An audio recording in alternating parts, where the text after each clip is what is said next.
Hello，大家好，我係 Math Concept 香港區導師 Kyle Sir，今日同大家講解一下2023年數學思維大激鬥小學3年級嘅第32題。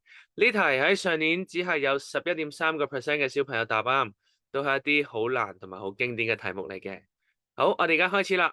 首先呢一題會問你4個橙和4個蘋果共售84元，3個橙和2個蘋果共售48元。咁究竟3個橙係共售多少元呢？咦，我哋淨係需要3個橙係幾多咯噃？咁我哋呢一題會先用一個圖像法同大家講解嘅。好啦，我哋有4個橙，同埋我哋有4個蘋果。好啦，小朋友，我哋幻想一下咯噃，我哋攞膠袋去裝住佢哋先。好啦，攞個膠袋裝住佢哋，一個。好啦，我買晒4袋膠袋嘅時候會係84元。咁我想問下，一個膠袋會係多少元呢？冇錯啦，叻嘅小朋友都知道，我哋買一袋會賣21元啦。OK，21元啦。好啦，咁我想問下啦，我如果要買2個橙、2袋蘋果呢？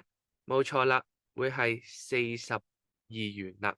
OK，會賣42元啦。好啦，咁我想問下，我哋同我哋第二條式，3個橙、2個蘋果係相差幾多啊？如果2個橙、2個蘋果係42元，咁我哋就會知道同第二條式係相差一個橙會係48減42，就係6元。咁我哋問3個橙係幾多呢？就係6乘3係18啦。OK，得唔得？咁我想問下啦，考一考你哋。我哋揾到橙之後，我想問下，一個蘋果係多少元呢？識嘅小朋友可以喺下邊 comment 話俾 Kyle Sir 知咯噃。OK，希望喺2024年數學思維大激鬥見到大家。拜拜。